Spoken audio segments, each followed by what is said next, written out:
الكريم والصلاة والسلام على سيد المرسلين وعلى آله وصحبه ومن تبعهم بإحسان إلى يوم الدين. أما بعد فأعوذ بالله من الشيطان الرجيم.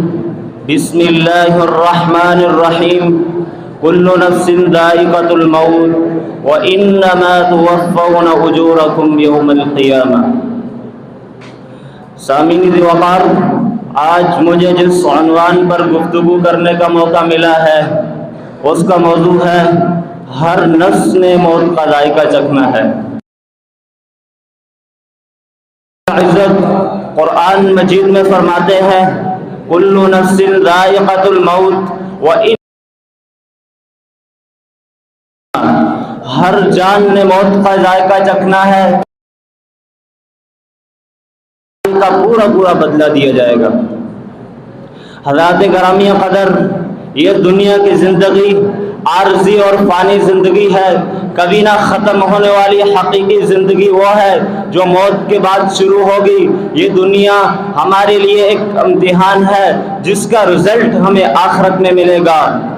ایک اچھا اور باشعور انسان وہ ہے جو اس زندگی کو مختصر وقت کو غنیمت سمجھ کر نیک اعمال کر کے اپنی آخری اور حقیقی زندگی ٹھیک کر لیتا ہے۔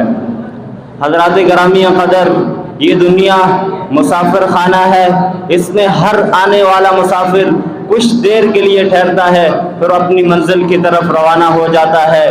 سرائے میں داخل ہونے والا ہر انسان اسے اپنا گھر نہیں سمجھتا، اس کی سوچ اپنی اگلی منزل پر ہوتی ہے۔ میں ایک واقعہ سنا کر اپنی بات کو ختم کرنا چاہتا ہوں۔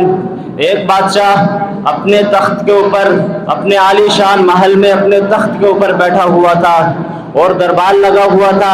ایک اجنبی بزرگ وہاں آئے تو محل کے چاروں اطراف دیکھنے لگے۔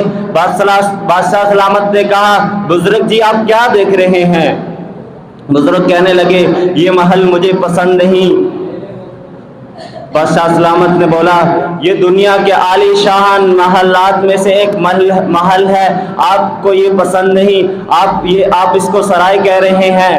تو بادشاہ سلامت نے بزرگ نے کہا بادشاہ سلامت سے کہ آپ سے پہلے یہاں کون رہتا تھا، یہاں کون بادشاہی کرتا تھا؟ تو بادشاہ سلامت نے کہا اس سے پہلے میرا باپ رہتا تھا۔ تو بزرگ نے کہا اس سے پہلے کون رہتا تھا؟ تو بادشاہ سلامت کہنے لگے کہ اس سے پہلے میرے دادا رہتے تھے، اس سے پہلے کون رہتے تھے؟ اس سے پہلے میرے دادا کے ابو یہاں بادشاہی کرتے تھے۔ تو بزرگ نے کہا اب وہ کہاں ہیں؟ تو بادشاہ سلامت کہنے لگے اب تو وہ فوت ہو گئے ہیں، اب تو اللہ کے پاس چلے گئے ہیں۔ تو بزرگ کہنے لگے ہم بھی مسافر ہیں، ہم نے بھی یہاں کچھ دیر کے لیے رکنا ہے پھر اپنے رب کے پاس چلا جانا ہے، اس لیے میں نے اس محل کو سرائے بولا ہے۔ تو میں ایک شعر پڑھ کر اپنی بات کو ختم کرنا چاہتا ہوں۔